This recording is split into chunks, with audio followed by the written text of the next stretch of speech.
German physics classes के द्वारा संचालित इस ऑनलाइन वीडियो क्लासेस में आप सभी बच्चों का हार्दिक अभिनंदन है।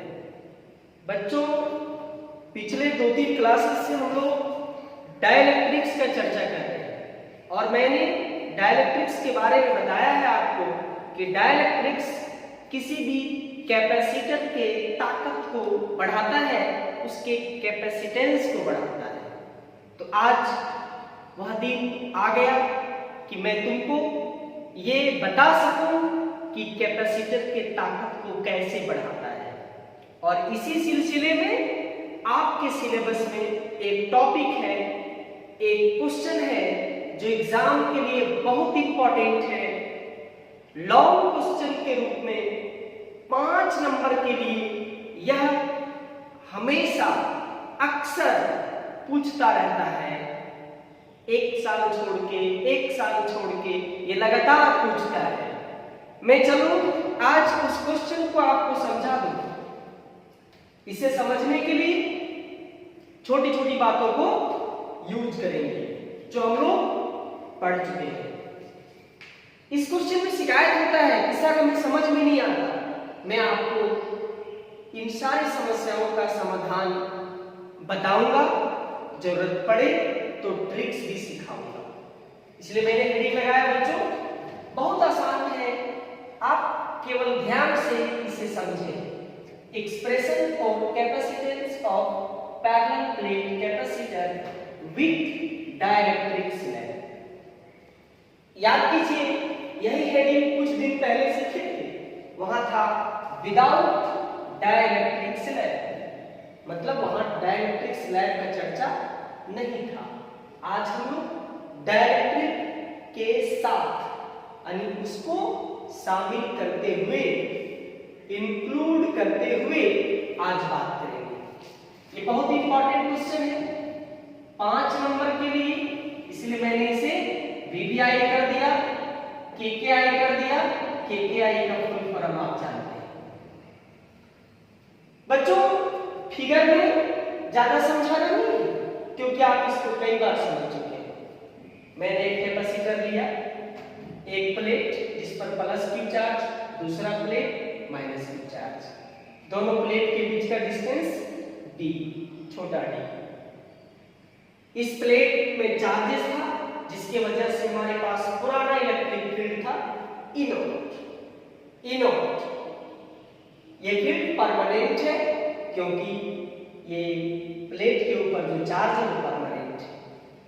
मैंने डाइलेक्ट्रिक का चर्चा किया ना, तो दोनों प्लेट के बीच में एक डाइलेक्ट्रिक सबस्टेंस को ला के रखा और जिस डाइलेक्ट्रिक को रखा है उसकी चौड़ाई t है, t चौड़ाई है, उसका चौड़ाई t है। t पूछा जाएगा क्या है तो कहना कि डाइलेक्ट्रिक स्लैब जो है ना उसका जो चौड़ाई है, थिकनेस, वो t है। इस प्लेट से इस प्लेट के बीच का दूरी d है और d में उसी के बीच में d से छोटा होगा d, उसी के बीच में एक स्लैब रखा जिसका अपना चौड़ाई स्मॉल t है, छोटा t है। बताए थे पोलराइजेशन होगा, पोलराइजेशन होगा तो डाइलेक्ट्रिक सब स्लैब जो है उसके एक सतह पर माइनस चार्ज होगा, एक सतह पर प्लस चार्ज होगा। इसके कारण एक नया इलेक्ट्रिक फील्ड होगा EP, जिसका डायरेक्शन E नॉट के डायरेक्शन के अपोजिट होगा। यहां पर एक बात बहुत जरूरी है जिसे आपको बहुत ध्यान से समझना है। बच्चों, E नॉट फील्ड जो है, E नॉट, उसका प्रभाव इस प्लेट से लेकर के इस प्लेट तक सभी स्थानों पर होगा। मतलब ये प्लस प्लेट से लेकर के माइनस प्लेट के बीच में पूरे क्षेत्रफल में E नॉट का प्रभाव होगा। लेकिन EP का प्रभाव इस स्लैब के भीतर ही होगा। कोई पूछे इस जगह पर मैं जहां चिन्हित कर रहा हूं यहां पर किसका प्रभाव होगा, तो आप बताएंगे सिर्फ E नॉट का प्रभाव होगा।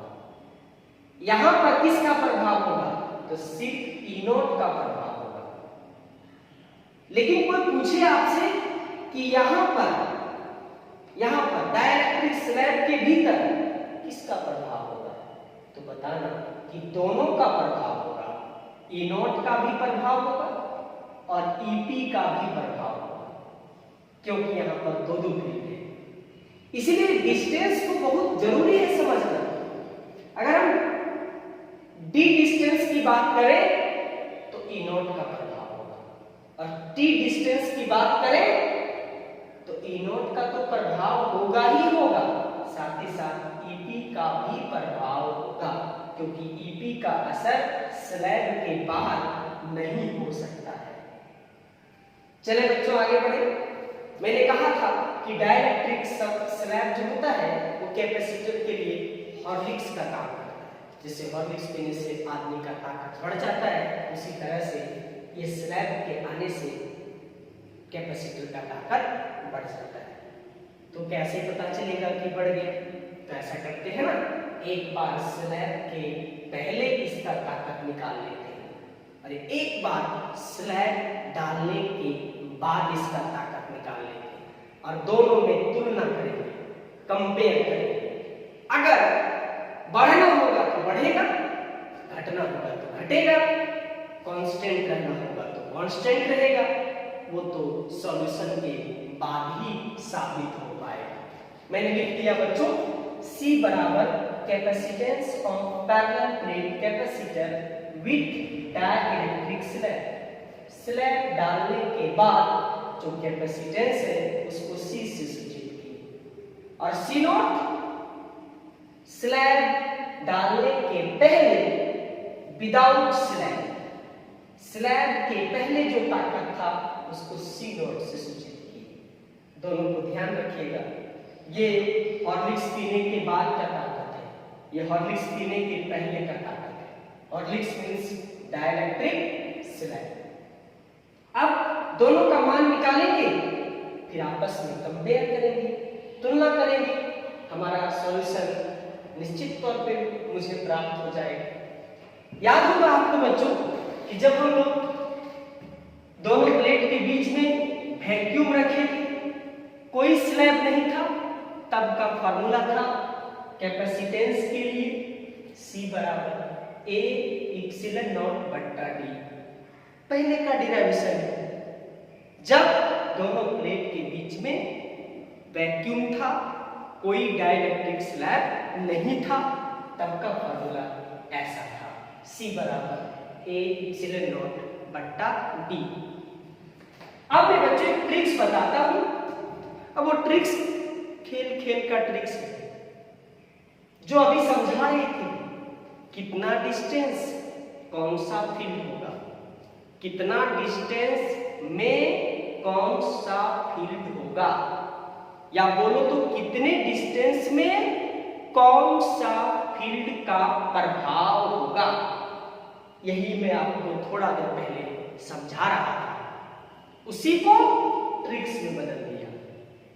ये ट्रिक्स आज मुझे मदद करेगा, इसी से हम लोग जोड़ घटाव करेंगे। जो बच्चा ये ट्रिक्स खो देता है या नहीं पढ़ता है या जिनके गुरुजी नहीं बताते हैं, वही बच्चा पूरे सॉल्यूशन में परेशान रहता है। मैं आपको सर्वस्व निकाल के देते रहा हूं बच्चों। इस प्लेट से इस प्लेट तक जो टोटल पोटेंशियल होगा उसको मैंने दो भाग में तोड़ दिया। एक T डिस्टेंस में कितना पोटेंशियल और एक जो बच गया डिस्टेंस, तो भाई यहां से लेकर यहां तक D डिस्टेंस है, उसमें से T काट के हटा दो, तो ये वाला डिस्टेंस और ये वाला डिस्टेंस मिला के कितना बचा, तो इसमें से इसको काट दो, तो D में T को घटा दो, तो बचा D माइनस T। क्या बचा? D minus T। D minus T में दोनों तरफ का पोर्शन आ गया, ये वाला पोर्शन व्हाइट वाला भी आ गया और ये पोर्शन भी आ गया। तो मैंने इस प्लेट से लेकर के इस प्लेट तक जो पोटेंशियल था उसको दो भाग में तोड़ दिया। एक T डिस्टेंस के पोटेंशियल को अलग और जो बचा हुआ डिस्टेंस था उसके पोटेंशियल को अलग। फील्ड को भी मैंने दिया है? क्योंकि फील्ड दो तरह का है, t डिस्टेंस में अलग फील्ड है और d माइनस टी यानी कि ये बचे हुए पार्ट में अलग फील्ड है। उसी का ट्रिक्स बनाया बच्चों। एक तरफ मैंने लिखा इलेक्ट्रिक पोटेंशियल डिफरेंस, एक तरफ लिखा डिस्टेंस और एक तरफ लिखा इलेक्ट्रिक फील्ड इंटेंसिटी। अभी आपको मैं सिखाया कि t डिस्टेंस में अलग पोटेंशियल, तो t डिस्टेंस के पोटेंशियल को v1 माने और जो बचा डिस्टेंस, तो कितना बचा, यहां से लेकर यहां तक टोटल d था, उसमें से t के बारे में सोच चुके हो, तो बचा कितना, d माइनस टी। तो जो d माइनस टी है उसके पोटेंशियल को v2 माना, v2। अब आइए फील्ड के बारे में सोचें। तो अभी सिखा रहे थे आपको कि t डिस्टेंस में यानी कि स्लैब के भीतर दो फील्ड होगा, एक E0 भी होगा और एक EP भी होगा। तो देखिए बच्चों, मैंने लिखा E0 भी होगा और EP भी होगा, और आपको पिछले वीडियो में बताए थे कि दोनों के रिजल्टेंट को E से सूचित करते हैं। E0 EP को दोनों को मिला करके E कहा जाता है। रिड्यूस्ड वैल्यू को E से सूचित करते हैं। V2 पोटेंशियल में कौन सा डिस्टेंस आएगा, तो d माइनस टी आएगा।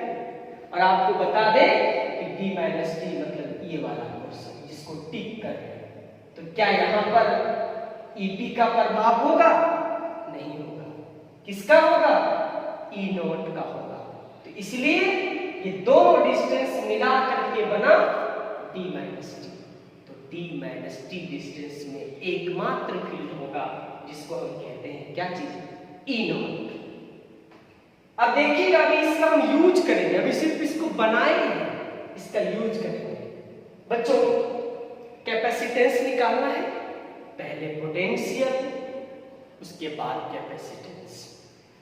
चले, मैंने लिखा if V be the total potential difference between plates of the capacitor, इस प्लेट से उस प्लेट तक टोटल पोटेंशियल को V से सूचित किए और टोटल पोटेंशियल को दो टुकड़े में बांटे हैं, V बराबर V1 प्लस V2। अब V1 और V2 का मान कैसे लिखेंगे ये इसके आगे मैं आपको समझाता हूं। हाँ तो बच्चों याद कीजिए, बहुत पहले एक फॉर्मूला आपको सिखाए थे, E बट्टा V बराबर 1/r। याद होगा आपको, E बट्टा V बराबर 1/r। उसी से मैंने एक फॉर्मूला निकाला, जो ब्रैकेट में देखिएगा, V बराबर E इंटू R। मतलब अगर आप पोटेंशियल लिखना चाहते हो तो फील्ड को डिस्टेंस से गुना कर दो। पोटेंशियल लिखना चाहते हो तो फील्ड को डिस्टेंस से गुना कर दो। आज इसी कॉन्सेप्ट पर बढ़ेंगे और उस ट्रिक्स वाले बक्से का इस्तेमाल करेंगे। क्या बताया मैंने, पोटेंशियल बराबर फील्ड इनटू डिस्टेंस। चलिए बच्चों, V1 लिखना है, V1 और V2 लिखना है, बारी बारी से सोचो। आ जाओ इस बक्से के पास। V1 पोटेंशियल है, T डिस्टेंस है और E फील्ड है। तो नहीं कह सकते पोटेंशियल बराबर डिस्टेंस इनटू फील्ड या फील्ड इनटू डिस्टेंस। तो V1 की जगह पर क्या होना चाहिए, T को E से गुना कर देंगे। E0 और EP दो ठो क्यों लिखेंगे, बदले में एक ठो लिखेंगे ना रिजल्टेंट को। तो V1 बराबर T इंटू E। फिर आई V2 बराबर यानी पोटेंशियल बराबर डिस्टेंस इंटू फील्ड। आप इस टेक्निक को ध्यान रखें। तो लिख दिया बच्चों T इंटू E, डिस्टेंस गुने फील्ड। V1 के स्थान पर और V2 के स्थान पर क्या लिखा, डिस्टेंस। तो डिस्टेंस में कितना है d माइनस टी, और फील्ड में कितना है ई नॉट। इसलिए मैंने बक्से में इसको सजा दिया ताकि आप t के साथ ई नॉट को गुना मत कर दीजिए और d माइनस टी के साथ e को गुना मत कर दीजिए। लाइन में देखिए, बॉक्स में देखिए। फिर मैं बता दूं, v1 बराबर t गुने e, v2 बराबर d माइनस टी गुने ई नॉट। काश ये बॉक्स भी नहीं होता तो इसमें कंफ्यूजन ही कंफ्यूजन था। अब आगे बढ़ रहे हैं बच्चों, E बराबर T को T रख दिए, E के स्थान पर हमने लिखा E नॉट बट्टा K, क्योंकि थोड़ा देर पहले डाइलेक्ट्रिक कांस्टेंट पढ़े थे। K बराबर होता है E नॉट बट्टा E। जरा से इसको ध्यान दें, E नॉट बट्टा E। अब इसमें से E को यहां ले चले तो K को नीचे उतार दें, तो E बराबर क्या होगा E नॉट बट्टा K। उसी को यहां लिख दीजिए E नॉट बट्टा K। T ज्यों का त्यों, ये ज्यों का त्यों, ज्यों का त्यों। अब इसमें और इसमें E नॉट कॉमन ले लीजिए तो बच गया T बट्टा K plus T minus T। Box कर दिए। E नॉट को लिखिए सिग्मा बट्टा इप्सिलॉन नॉट। क्यों? क्योंकि याद कीजिए पुराना फार्मूला, एक प्लेट था उस पर Q चार्ज था, कुछ दूरी पर इलेक्ट्रिक फील्ड लिखना था, लिखे थे सिग्मा बट्टा इप्सिलॉन नॉट। ब्रैकेट में लिख भी दिए E नॉट बराबर सिग्मा बट्टा इप्सिलॉन नॉट। आगे बढ़ाए, सिग्मा के स्थान पर लिखे Q बाई A। ये बताए थे सिग्मा सरफेस चार्ज डेंसिटी है और इसका फार्मूला होता है Q बट्टा A, चार्ज बट्टा एरिया क्षेत्रफल। ब्रैकेट में लिख दीजिए बच्चों Q बराबर सिग्मा बराबर Q बट्टा A। पुट कर दी। बाकी बक्सा के अंदर वाला ज्यों का त्यों चलता आ रहा है इसी तरह से। आगे बढ़ाए, थोड़ा सजा के लिख दी, d को उधर कर दी, d minus T d by के, इसको इक्वेशन 2 कर दी। अब हम लोग का मंजिल करीब है, इतना मेहनत की, लगभग आ चुके हैं। ऐसा नहीं कि बीच रास्ते में छोड़ देंगे, जा घबरा गए कहानी खत्म, ऐसा नहीं। थोड़ा और कोशिश कर बालक, मंजिल तुम्हारा इंतजार कर रहा है। We know that C बराबर Q बाई V कैपेसिटर का बेसिक फार्मूला, कैपेसिटेंस बराबर चार्ज बट्टा पोटेंशियल डिफरेंस। जितना जोश और जुनून के साथ मैं बता रहा हूं, मुझे उम्मीद है कि आप भी उतने जोश और जुनून से पढ़ना। हमें लगता है कि आपका रास्ता कोई नहीं रोक सकता है, लेकिन जहां आप मेहनत में कटौती किए शायद खमियाजा भुगतना पड़ेगा। आगे बढ़े बच्चों, V का मान तो हम निकाल चुके हैं इक्वेशन 2 में, बैठा दिए। Q के नीचे V था, V का मान इक्वेशन 2 से उठा के पुट कर दिए। Q से Q कैंसिल हो गया, नीचे वाला पलट के ऊपर चला जाएगा, A इप्सिलॉन नॉट ऊपर चला गया, नीचे बचा D minus T plus T by. यहां थोड़ा लगेगा से कैसे कैसे कर दिए, सतर्क रहो, ध्यान दो। D minus T plus T by रख दी।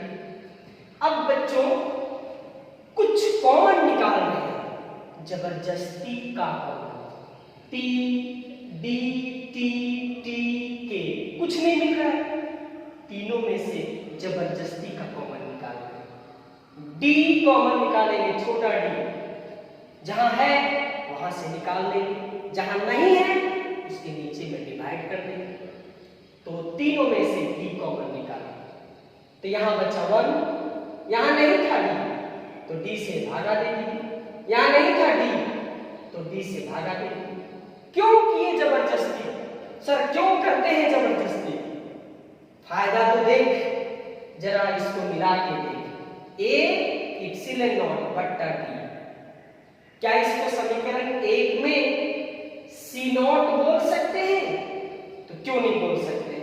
मैंने तुरंत इसको सी नॉट कर दिया और ब्रैकेट में लिख दिया from equation first C naught बराबर ए इप्सिलॉन नॉट बट्टा टी।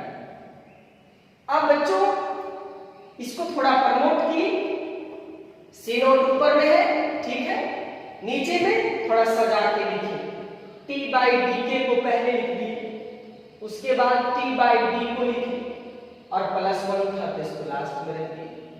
अब जरा इन दोनों में सेटिंग कर दी, इसमें और इसमें, 1 को थोड़ा देर के लिए बोले भाई तुम जरा शांत करो, उसको अलग कर दिए। अब इसमें और इसमें कॉमन देखिए कि मिल रहा है, दोनों के बीच में सेटिंग हो गया, टी बाई डी कॉमन निकल गया, तो 1 बाई के बचा माइनस 1 और ये प्लस 1 तो किनारे में रहेगा ही रहेगा। और इस प्रकार से बच्चों ये फार्मूला 5 मार्क्स के लिए तैयार हो चुका है, जिसे आपको परीक्षा में लिखना है, जो बहुत बहुत इंपॉर्टेंट है, के आई है, कस के इंपॉर्टेंट है। तो मुझे लगता है कि अगर आप घर में इसका प्रैक्टिस करें 2 बार 3 बार 4 बार 5 बार भी हो सके प्रैक्टिस करें, तो परीक्षा में आपका 5 नंबर श्योर है, फिक्स है, निश्चित है, आपको 5 नंबर कोई नहीं काट सकता है। इसलिए ध्यान से इसे लिखें, प्रॉब्लम हो तो पूछें। मुझे उम्मीद है कि जो बच्चा ध्यान से सुनेगा, समझेगा, लिखेगा, उसे तकलीफ नहीं होगा, ऐसा मुझे पूर्ण भरोसा है, मुझे अपने ऊपर भी और आपके ऊपर भी। आज के लिए